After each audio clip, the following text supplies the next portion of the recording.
자, 뭐 그런 겁니다. 자, 이와 비슷한 방식으로 LP에서 전권 긍정 규칙이 성립하려면, 자, 여기서 또 아주 중요한 얘기가 나와요. 관계가 정립이 됐고, 여기서 아주 중요한 게 나오는데, 이게 뭐냐면, 이와 비슷한 방식으로, 이와 비슷한 방식이라는 건 첫 번째 나와 있는 건 이거야. 요게 또 하나의 A가 되는 거예요. 데칼코마니가 엄청 많은 거예요, 이게 아주 그냥 세부적으로. 이건 전권 긍정 규칙을 얘기했지, 그 다음에 이와 비슷한 방식으로 했을 때 A를 그대로 적용하라는 거야. A, 전권 긍정 규칙을 그대로 적용하면, 이런 뜻이야. 그래서 이와 비슷한 방식으로 LP에서 규칙이 성립하려면, 자, LP에 뭐 하는 거야? 전권 긍정 규칙을 적용하면. 됐지? 근데 이게 말이 돼, 안 돼? 이건 안 되는 거다. 왜 그러냐면 뭐라 그랬어? 전권 긍정 규칙은 고전 논리에 설명하려는 녀석이지 이쪽하고는 잘 안 맞는다 그랬잖아. 근데 그걸 해보겠다라고 했다는 걸 우리가 캐치해야 돼. 이 지문에서는. 여기를 캐치를 잘 못하면 헷갈려. 오케이? 이해됐어? 여기를 잘 캐치해야 돼. 자, 이와 비슷한 방식으로 LP에서 전권 긍정 규칙이 성립하려면 조건문과 그것이 전권 P가 모두 참, 자, 이거 뭐라 그랬어? 이거 같은 구조야. 조건문 니은과 그 다음에 조건문 니은과 그것의 전권인 P가 모두 참이거나 모두 참 또는 참인 동시에 거짓이라면 상호 배타성이 공존하네요. 됐지? 거짓이라면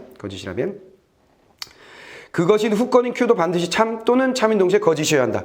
이렇게 되면 후건, 전건, 후건 이 녀석도 참이거나 참인 동시에 거짓이어야 한다 그랬어요. 왜? LP를 전권 긍정 규칙, 즉 고전 논리에 써먹는 전권 긍정 규칙처럼 LP가 되려면 이 녀석과 이 녀석이 여기서 같아져야 된다 그랬잖아. 이게 이렇게 되면 이게 이렇게 돼야 된다 이랬잖아. 이렇게 같아져야 한다는 거지. 이해됐어? 지금 이 사람 뭐 설명하려고 그러냐면 아주 불편하게 써놨는데 얘가 여기 적용이 안 된다 그랬잖아. 그거 보여주려고 사실 적용되려면 이렇게 돼야 돼 이렇게 설명한 거지. 적용되려면 이렇게 돼야 되는 거야 원래. 이렇게 얘기한 거지. 이해됐어? 근데 이걸 우리는 보면서도 왜 이걸 하는지조차도 몰라 지금. 이 짓을 왜 하는지도 모르면서 하고 있는 중이야. 무슨 말겠어? 이해됐어? 이 안에 내용이 내가 했던 것처럼 그가 강제로 군에 입대한 대한민국 사람이라면 그는 틀림없이 남자일 것이다. 이런 게 있다면 그나마 뭔가 생각할 거리가 있겠지만 근데 사실은 그게 더 복잡하다. 그게 더 복잡해. 논리지문을 하다 보면 그게 더 복잡할 거야. 근데 하여간 뭐 그렇게 되면 뭔가 생각할 것이 있고 의미가 있는 것처럼 느껴질 수도 있으나 얘는 계속 PQ 이렇게 나오니까 왜 이 짓을 하는지도 잘 몰라. 그래서 우리는 뭐야? 흐름을 잘 정리하는 것만 하면 돼. 이 지문에 우리가 연습해야 될 건 요거야. 놓치지 않고 요 흐름을 잘 잡는 거. 알겠지? 자, 그러면 이제 마지막이다. 그러나 나왔어. 그러나. 자, 요걸 이제 C로 보면 돼. 그러나 C. 자, 그러나 LP에서 조건문의 전건은 참인 동시에 거짓이고 후건은 거짓인 경우. 자, 조건문의 전건은 전건이 뭐라고? 참인 동시에 거짓이고. 자, 조건문의 전건은 참인 동시에 거짓이고. 참동 거고. 이거 P 다 넣고. 전건 P가 참인 동시에 상호 배타성이 공진하고 거짓이고 경우 조건문과 전건은 모두 참인 동시에 거짓이지만 자 조건문은 니은이라고 했지? 니은 조건문과 전건 전건 이거 참인 동시에 거짓 이거 참인 동시에 거짓 됐어? 자, 전건이 참인 동시에 거짓이고 후건인 거짓인 경우 후건 Q가 거짓인 경우 자, 이렇게 정리해놨어요. 자, 이지만 후건은 거짓이 된다 그랬어요. 자, 이렇게 돼 있다는 거야. 뭔 소리야? 전건이 얘는 이렇게 써놨어. 전건 P가 참인 동시 거짓이며 후건이 거짓인 경우에는 LP가 이렇게 나온다는 거야. LP는 여기처럼 되지 않는다. 오케이? LP는 전건이 참인 동시에 거짓임에도 불구하고 후건이 뭐가 된다는 거야? 거짓이 될 수도 있다. 마치 이건 뭐처럼? 팽이가 전자팽이가 좌쪽으로 돌면서 동시에 우쪽으로 도는데 관측하는 순간에 거짓이 결정되는, 거짓이래. 왼쪽이 결정되거나 오른쪽이 결정되는 것처럼 되어 있는 거야, 이 논리는. 내 말 이해했냐? 이해했어? 그러니까 로직 오브 패러독스지 뭐. 그치? 자, LP에서는 전건이 P가 참인 동시에 거짓일 때 후건이 거짓이 된다, 이런 얘기야. 무슨 말 알겠어? 뭔 말 알겠어? 그때의 조건문은 또한 참인 동시에 거짓이더라, 이런 얘기야. 그러면 얘하고 비교해 볼 때 얘는 뭐야? 얘가 이렇게 돼 있을 때는 이렇게 되잖아.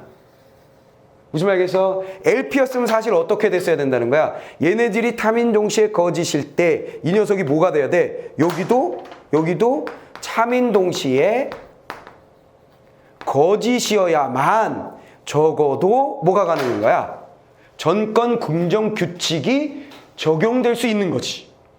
근데 실제 LP는 어떻게 된다고?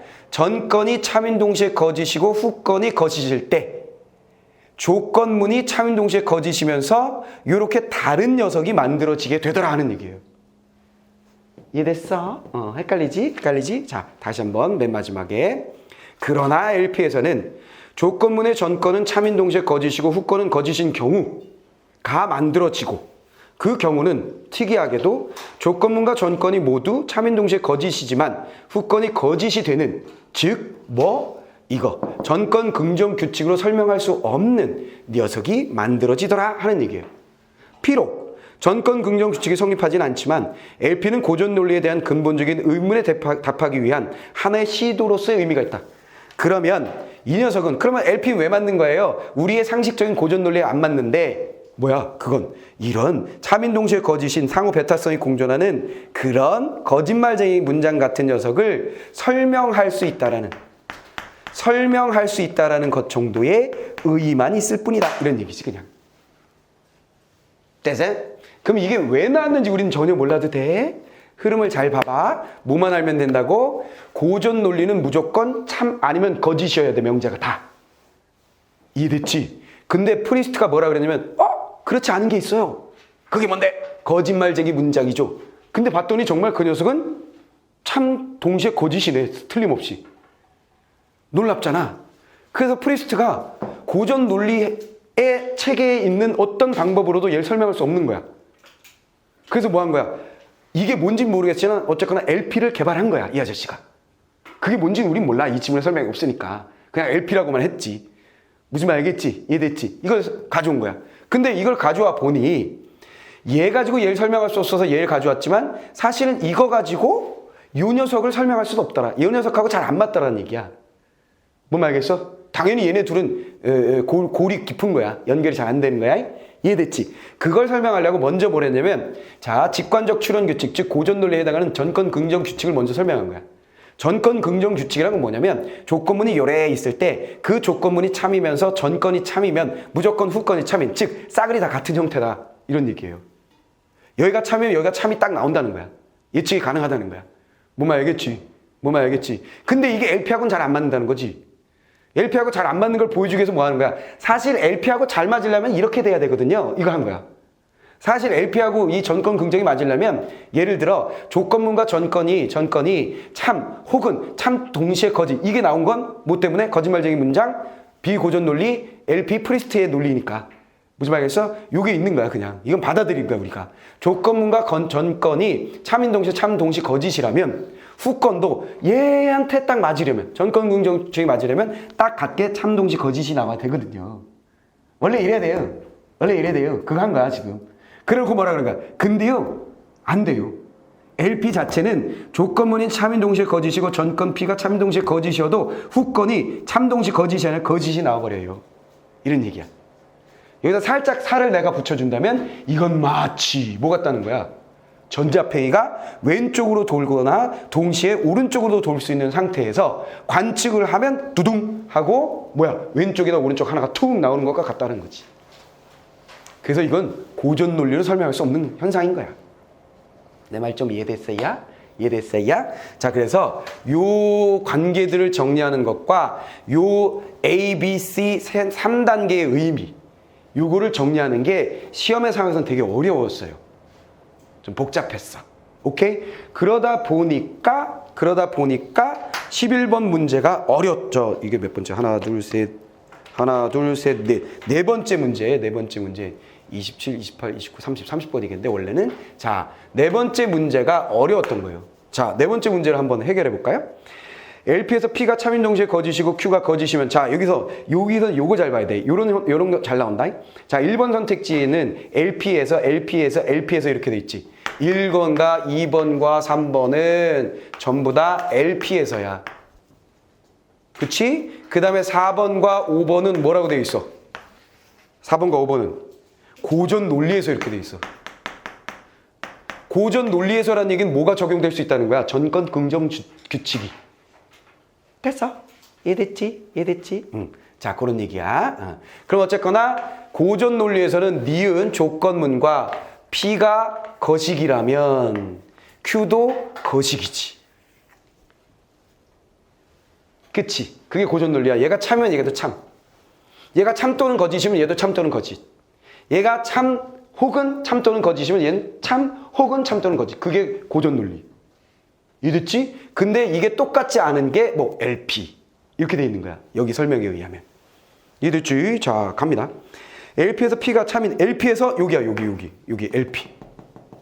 요건 LP, 요거는 전권 긍정 규칙, B는 뭐? 전권 긍정 규칙이 LP에 적용된 것. 이렇게 정리가 된 거야. 이해됐지? 응. 내가 니들이 이해를 하는지 안 하는지 잘 몰라가지고 자꾸 하고 있네. 이해됐지? 응. 자, 그거야. 자, LP에서 P가 참인 동시에 거짓이고 LP다. 요거 세 번째 단계다. C다, C. P가 참인 동시에 거짓이고 Q가 거짓이면 니은은 거짓이다. 뭐야? P가 참인 동시에 거짓이고 Q가 거짓이면 니은은 거짓이다 그랬어요. 니은은 거짓이 아니면 뭐야? 참인 동시에 거짓인데? 왠지 모르겠으나 본문에 있는 것과 맞지 않잖아. 그렇지? 그러니까 1번 땡 이렇게 치면 돼. 어디를 보느냐가 중요한 거네. 이 문제 풀이는. 이해가 아니야. 정리를 잘하고 어디를 보면서 풀어야 되는지가 포인트예요. 됐죠? 그 다음에 LP에서는 또 여기네. 니은과 P가 참인 동시에 거짓이면 그렇지. 니은과 P가 참인 동시에 거짓이 있었어. 거짓이면 Q도 반드시 참인 동시에 거짓이다. Q가 아닌데 거짓인데? 그치? LP에서는 이 조건이 중요하다고 여기서.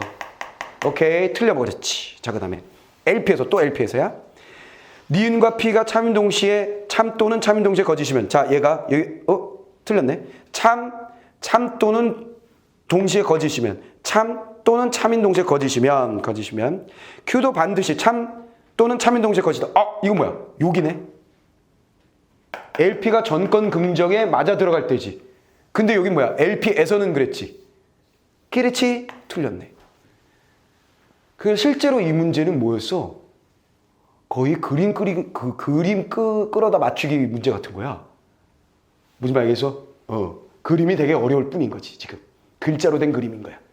되었어? 자, 그 다음에 4번. 고전 논리에서 니은과 P가 각각 거짓이 아닐 때, 자, 니은과 P가 거짓이 아닐 때, 그건 참이란 얘기잖아. 왜냐면 고전 논리에서 니은과 P가 거짓이 아니란 얘기는 참과 거짓 이치 논리라고 했잖아. 둘 중에 하나. 그러니까 얘는 그냥 거짓이지.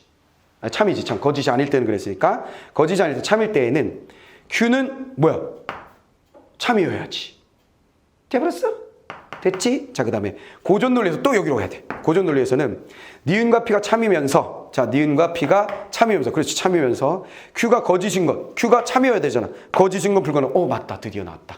됐지? 이거 아니고 이거다. 이렇게 되는 거야. 내 말 이해됐죠? 자, 이 문제가, 이 지문 요 부분과 이 문제가 우리에게 주는 교훈은 이건 되게 어렵게 나온 지문이야. 왜냐면 뭐 알 수가 없잖아요. 도대체 왜 이 짓을 하는지 모르겠잖아. 근데 우리한테 정말 큰 교훈을 준다는 거예요. 어떤 교훈을 주느냐? 이해하는 게 중요한 게 아니라 정리하는 게 중요하다라는 교훈. 무슨 말겠어? 내 말 이해됐지? 무슨 말 이해됐지? 이해됐지? 응, 그걸 잘 하시면 됩니다. 자, 이렇게 정리하시면 되겠고. 이제 다른 문제들 한번 요 문제 정도만 잘 해결하고 다른 문제는 뭐 그냥 뭐 뻔해요. 자, 그럼 이거 해결했으니까 다른 문제로 한번 가봅시다.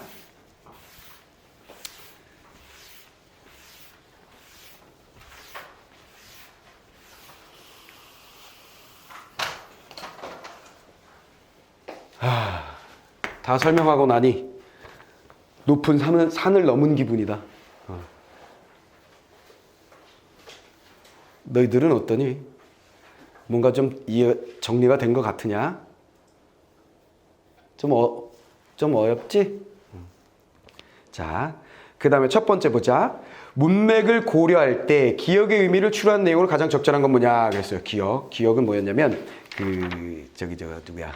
아인슈타인 얘기. 당신이 달을 보고 있기 전에는 달이 존재하지 않은 거냐? 미시 세계에 대한 그 베타성이 공존한다는 것에 대해서 부정한 거였죠.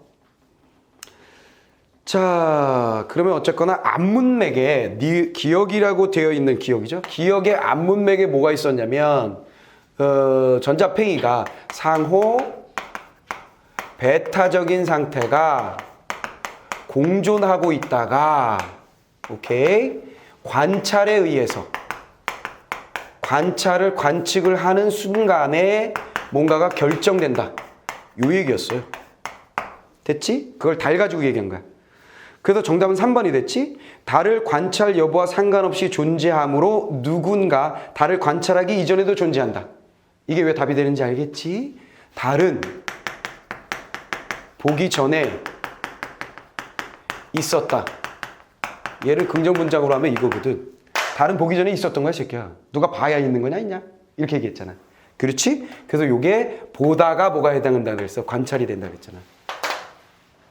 됐어. 이해됐지? 그렇게 해서 세 번째 선택지. 요게 맞다는 거 알 수 있고요. 자, 그 다음에 두 번째 문제 한번 해볼게요. 두 번째 문제. 자, 요 녀석도 많은 아이들이 꽤 많이 틀리고 질문도 많이 했었던 문제이기도 한데요. 요 지문 여기 나와 있는 것만 독자적으로 하나의 지문으로 나올 수도 있는 내용이죠. 그리고 컴퓨터에서 이거 되게 중요해요. 요 부분은 상식으로 그냥 알고 있으면 돼요. 요거는 컴퓨터 무조건 이진수잖아. 그치? 0과 1. 그치? 비트 안에 무조건 0과 1의 두 개의 정보가 들어가는 거잖아. 얘는 이진수 0과 1밖에 모르잖아. 컴퓨터는 멍충이잖아. 멍충이. 무슨 말겠소? 그래서 요것과 관련된 문제들이 굉장히 많이 나오기 때문에 요거 기초 작업으로 여러분들이 얘는 꼭 잘 정리해 놓고 기억하셔야 되는 부분이에요. 자, 양자 컴퓨터는 여러 개의 이진수를 단 한 번에 처리함으로써 일반 컴퓨터가 훨씬 빠른 속도로 연산을 수행한다. 자, 보기에서 첫 번째 핵심 뭐야? 보기에서 첫 번째 핵심. 바로 한 번에, 단 한 번에 여러 이진수를 단 한 번에. 자, 첫 번째 핵심은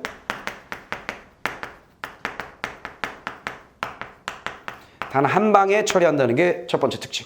그 다음에 단 한 방에 처리하니까 당연히 빠르다는 건 뭐 당연한 거고. 당연히 압도적으로 빠르죠. 압도적으로 빠름. 그 다음에 연산 속도에 영향을 미치는 다른 요소를 배제하면 이진수를 처리하는 횟수가 적어질수록 연산 결과를 빨리 얻을 수 있기 때문이다. 자, 이 한 번에 처리한다는 건 당연히 연산의 횟수를 줄인 거잖아. 연산의 횟수가 압도적으로 줄어든 한 방으로 끝나는 거니까 당연히 빨라진다. 이 설명이었고, n자리 이진수를 나타내기 위해서 n비트가 필요하고 n자리 이진수는 모두 이 n개가 존재한다. 2의 n승계가 존재한다. 자, 두 번째 포인트. 이거 공식 같은 거잖아. 그치? n자리에 이진수를 나타내기 위해서는 n비트의 공간이 필요하고, 비트는 밑에 설명이 되어 있죠. 비트는 뭐라고 되어 있어요?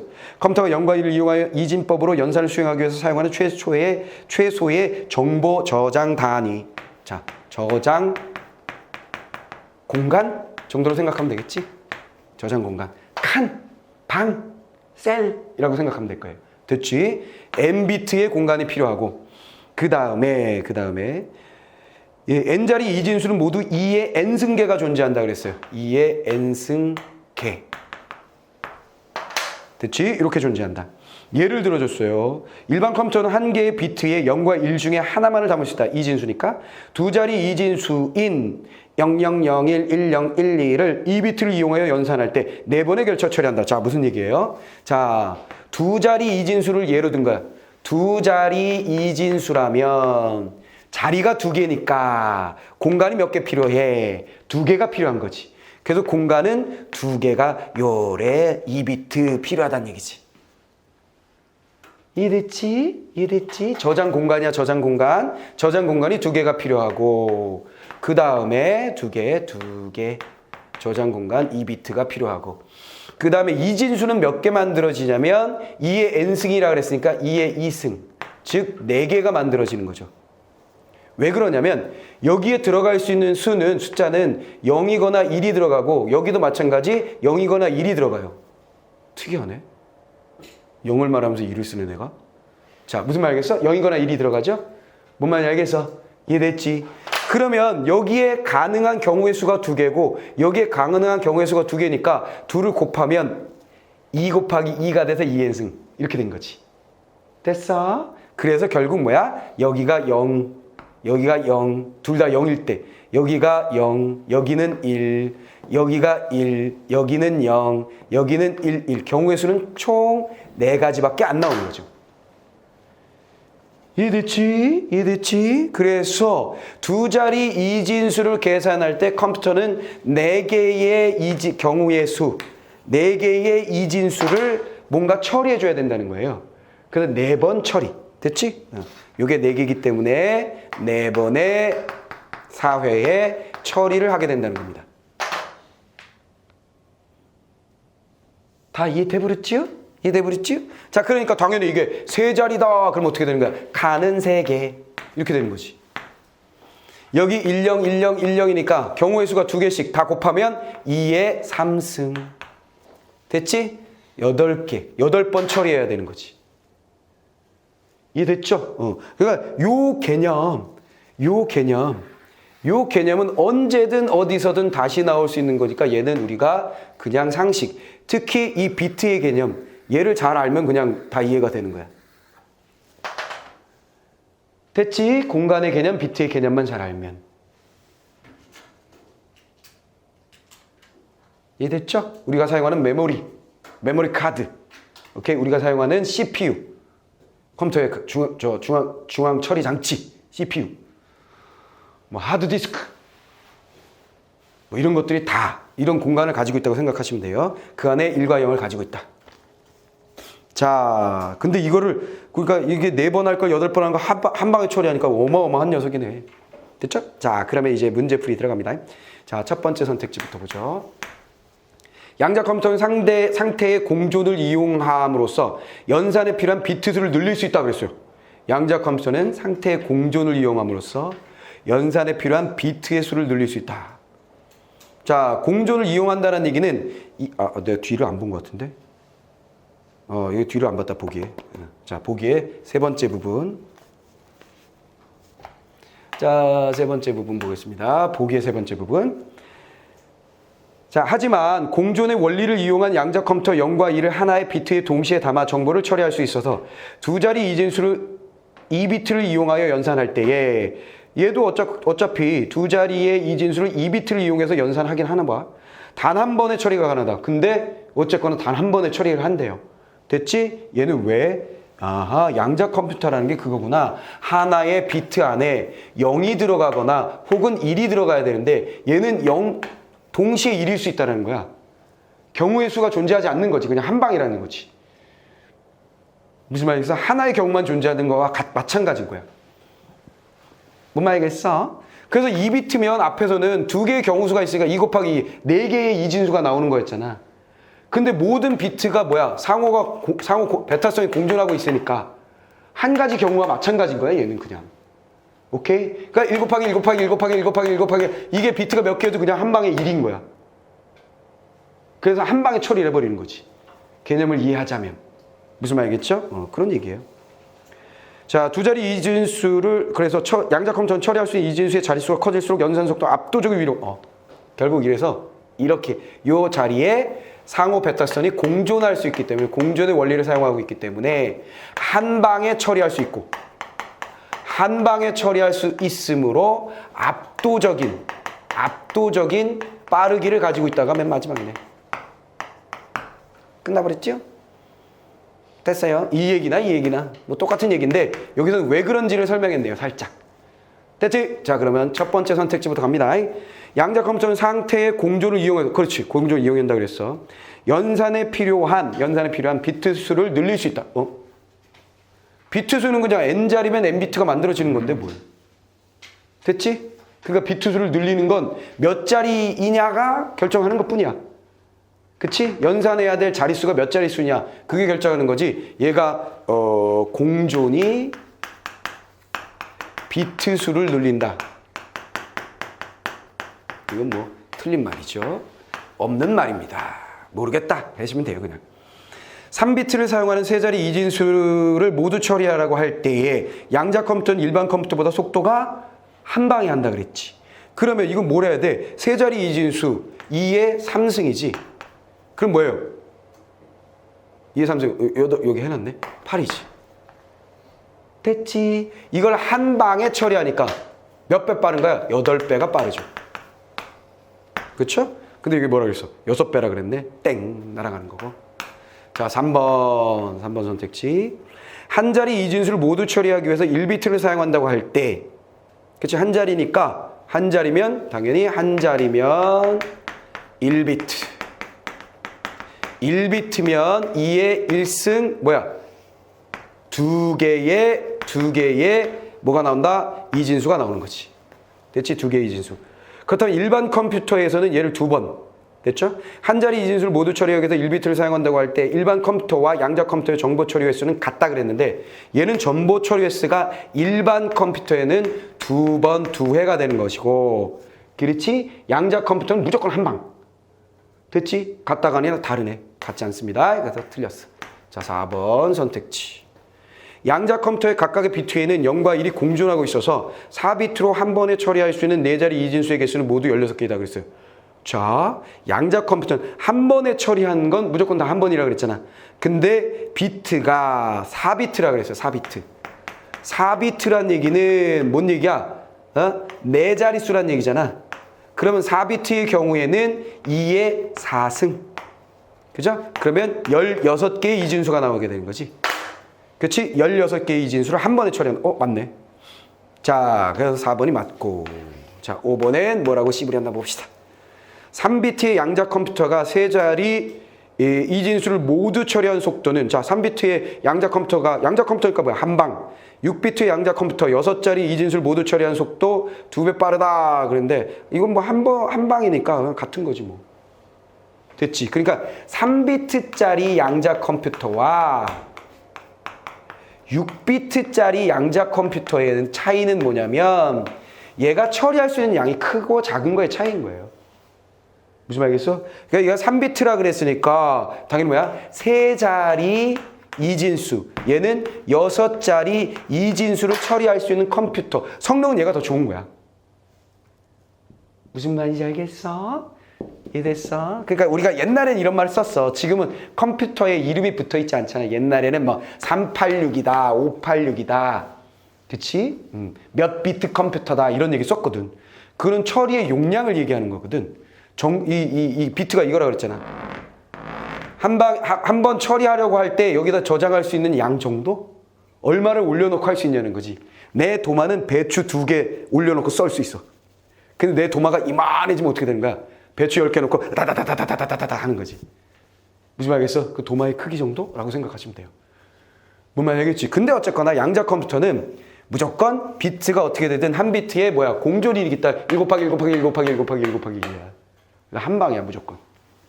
내 말 다 이해됐어요? 이해됐죠? 자, 그래서 요거 끝내버렸습니다. 자, 요 문제도 질문을 많이 받는 문제인데 요래 해서 해결을 하시면 되겠습니다. 자, 그러면 이제 뭘 해야 돼? 10번째 문장. 세 번째 문장이죠. 세 번째 문제. 자기 지시적 문장에 대한 이해 내용으로 적절한 거. 자, 세 번째 문제. 자기 지시적 문장에 대해 이해한 내용으로 적절한 거 찾으라고 했어요. 붕어빵엔 붕어가 없다. 뭔 소리야? 그냥 웃으라고 준 거예요. 그죠? 이 문장은 자기 지시적 문이다라는 자기 지시적 문장은 거짓이 아니다 그랬어요. 거짓이 아니다라는 얘기는 참인 거지. 그러니까 2번 선택지에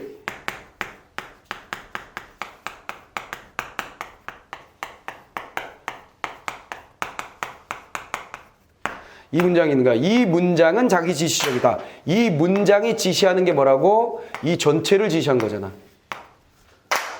그렇지. 그럼 이거 맞네요. 자기 지시적 문장. 그치? 그러니까 얘는 뭐다? 참. 됐죠? 자기 지시적 문장.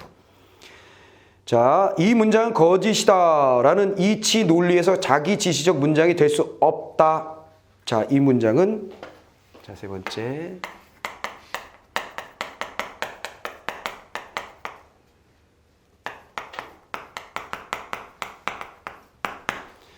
이 문장은 거짓이다. 아, 이거 뭐야?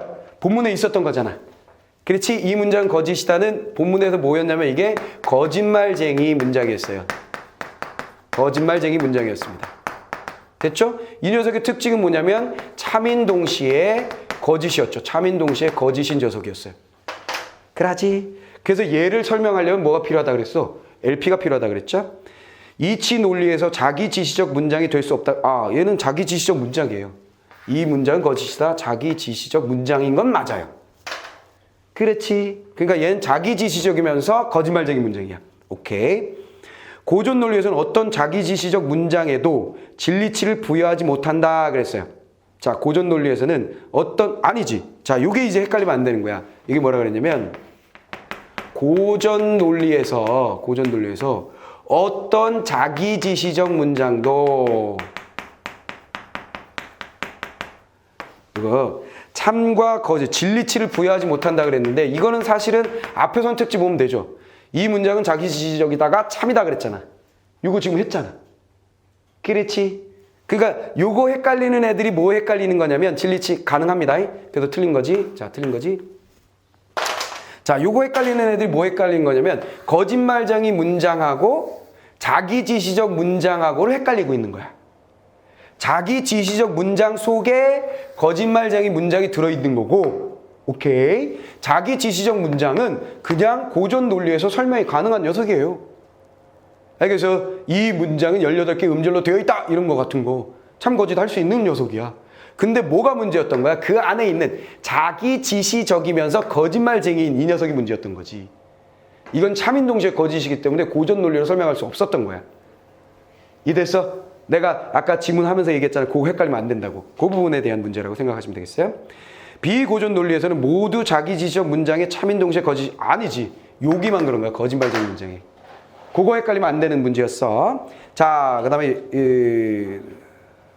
네 번째 문제는 아까 했고. 자, 다섯 번째 문제 한번 볼게요. 요것도 진짜 많이 틀렸는데 여기서도 뭘 구분을 잘 하셔야 되냐면 보기를 잘 보세요. A는 고전 논리를 받아들이고 B는 LP를 받아들일 뿐 아니라 양자 역학에서 상호 배타적인 상태의 공존이 시사하는 바에 대한 프리스트의 입장도 받아들인다.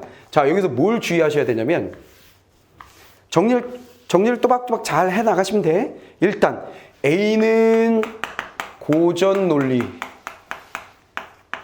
받아들이는 사람이야. B는 LP를 받아들여. LP를 받아들인다는 얘기는 무슨 얘기냐면 바로 비고전 논리. 상호 배타성이 공존한다는 걸 받아들인다는 얘기겠지. 됐지? 인정한다는 얘기야. 그러니까 여기다 상호 배타적인 상태의 공존이 시사하는 바에 대해서 프리스 입장도 받아들인다 그랬어요. 상호 배타 받아들인다. 말도 안 돼요 하지 않는다는 거야. 본문에 나와 있는 누구처럼 아인슈타인처럼 말도 안 돼요 그런 건 하지 않는다는 거지. A와 B가 아래에 기억부터 리을에 대해서 토론하고 있다고 보자 그랬어요. 자, 여기서 중요한 것도 기억, 니은, 디귿, 미을이 있는데요. 여기서 중요한 게 뭐냐면 여기는 전자 2야. 전자 2는 관찰하기 이전에 S라는 상태에 있다.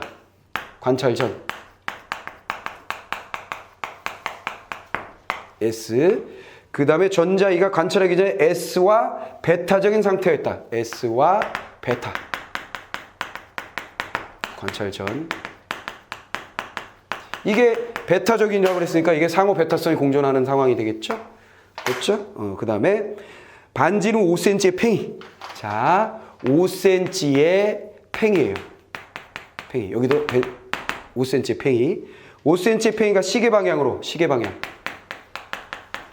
그 다음에 여기는 시계 방향으로. 자, 여기서 진짜 중요한 게 뭐냐면 요거예요. 요거. 오케이? 뭐냐면 이 두 개는 어디? 요거는 미시세계고 요거는 뭐야? 거시세계라는 거예요. 됐지? 요걸 구분하는 게 제일 중요합니다. 이해됐죠? 그 다음에 이 사람은 고전 논리를 받아들인다라는 말에 함축하고 있는, 더 명확하게 출제자가 써줬으면 좋겠지만 이 사람은 뭘? 이거를 인정하지 않는다는 뜻이에요. 이걸 사실은 써줬으면 좋았을 텐데 이렇게, 그치? 요 뜻이에요. 그 다음에 B라는 사람은 뭐예요? 이걸 인정한다는 얘기지. 여기서 오해하시면 안 되는 게 뭐냐면 B가 고전 논리를 부정하느냐? 그거 아니죠. 인정하죠. 이게 헷갈리면 안 되는 요소였어. 오케이? 이게 이 안에 함축되어 있는 중요한 포인트예요. 그 다음에 얘를 열에 나눠야 된다는 것도 하나의 포인트고. 오케이? 자, 그러면 이제 해결이 됩니다. 자, A는 기억이 참이 아니라면 거짓이고, 자, 기억이 참이 아니라면 거짓이고, 참 거짓 외에 다른 진리치를 가질 수 없다고 주장할 것이다. 왜? 고전 논리를 받아들이는 사람이니까. 됐지? 그래서 1번은 맞죠. A는 고전이니까 이치 논리를 받아들인다. 오케이, 잘했어요. 이렇게 되는 거지. 2번. B는 얘는 고전 논리뿐만 아니라 상호 배타성, LP까지 받아들이는 애죠. 참인 동시에 거짓일 수 있다고 주장하지만, 자, 요거 미시세계이니까 기억에 대해서는 참인 동시에 거짓이 가능하다고 생각한다. 왜? 미시니까. 디귿은 참이 아니라면 거짓이라고. 이건 뭐야? 거시세계니까 한쪽으로만 돌아야 된다고 생각한다는 거야. 이해됐지? B니까 기억은 상호 배타성을 인정하고, 그렇죠? 배타성 가능해요. 이렇게 얘기하고, 디귿이었나?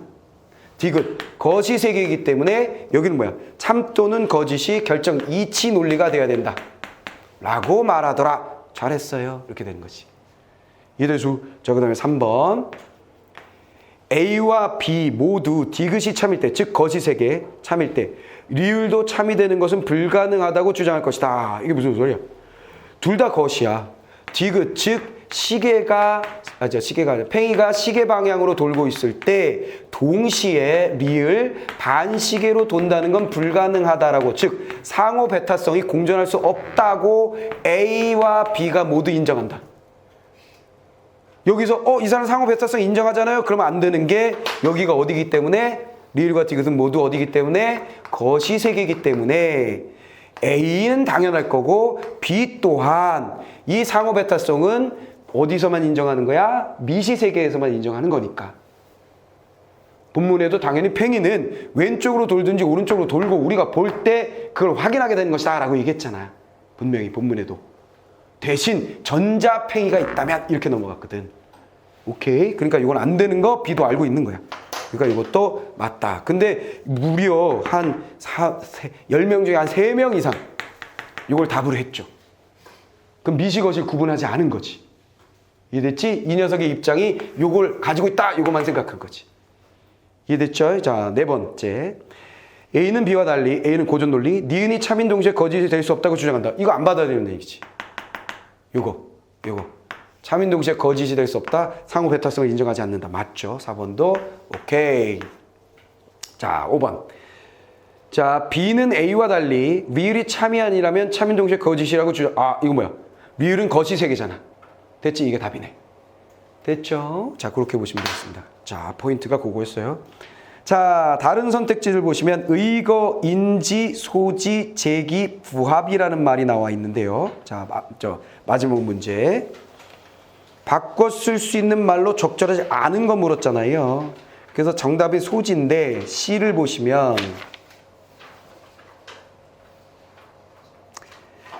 우리가 자연스럽게 지니게 된 상식 이렇게 돼 있어요. 상식을 지님. 근데 이건 추상적인 것이기 때문에 소지라는 말을 할 수가 없죠. 근데 이 소지라는 단어가 언제 나왔지? 이번 수능에 나왔어요. 오케이. 무슨 말 알겠지? 그러면 내가 여기서 하고 싶은 말은 자, 이런 단어, 중요하게 문제로 나오는 단어들은 계속 돌고 도는 거야. 그러니까 우리 계획에 짜져 있는 몇 년의 기출 문제들을 풀면서 어휘력을 키우면 자연스럽게 해결되는 것들이에요. 내 말 이해됐어? 내 말 이해됐지? 오케이? 네.